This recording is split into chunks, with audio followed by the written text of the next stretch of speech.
Hollywood wants you to believe your ancestors woke up, grabbed a spear, and charged a woolly mammoth like an action hero. Big muscles, war cry, perfect kill shot, dinner for the whole tribe. That's a lie. Most of the time, your ancestors weren't heroes. They were lazy. And that laziness might be the smartest decision our species ever made. If stuff like this messes with your brain a little, do me a favor and hit subscribe so you don't miss the next one. Here's what actually happened. Early humans weren't out there hunting mammoths head-on. Charging an animal that size with a wooden stick and zero backup plan isn't bravery. It's a great way to get stepped on. So instead, they did something way less cinematic. They waited. A lion takes down a zebra somewhere on the savannah.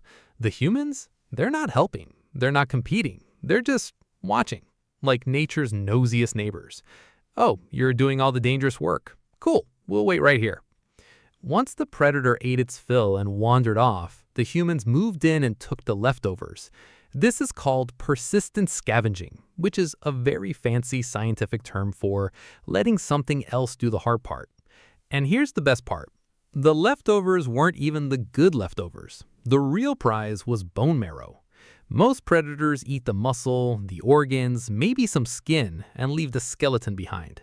Humans looked at that pile of bones everyone else ignored and thought, what if we just smashed it open? Turns out, inside those bones is a dense, fatty, calorie-rich jackpot. Bone marrow. Just sitting there, untouched. Like the last slice of pizza nobody claims because they're too full. Except evolutionarily significant.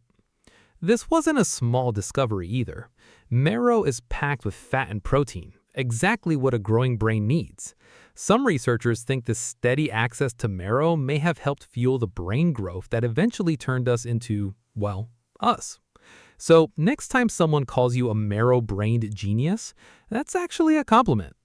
Probably. So picture it. Not a heroic hunter sprinting after a mammoth with a spear raised high.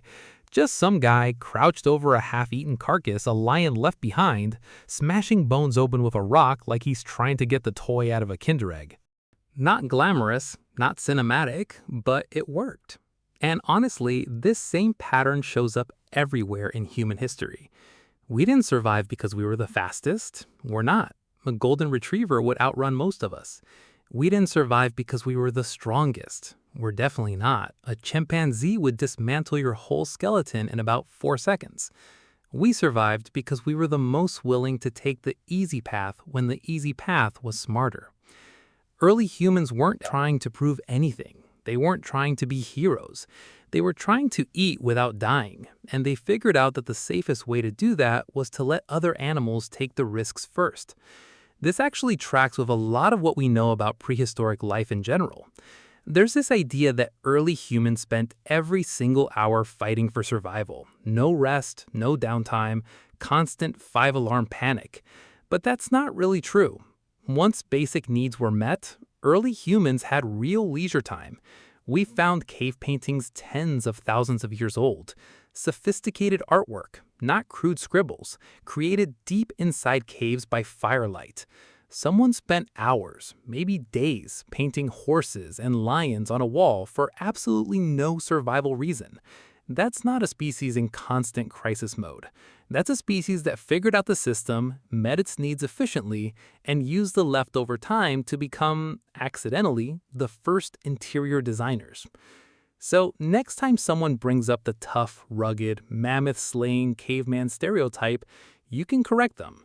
The real story is a little less impressive, but it's a lot smarter and honestly a lot funnier. Your ancestors weren't out there proving how strong they were. They were quietly outsmarting animals that were bigger, faster, and way more dangerous just by being patient and a little bit lazy. And somehow that approach worked out for us. We're still here.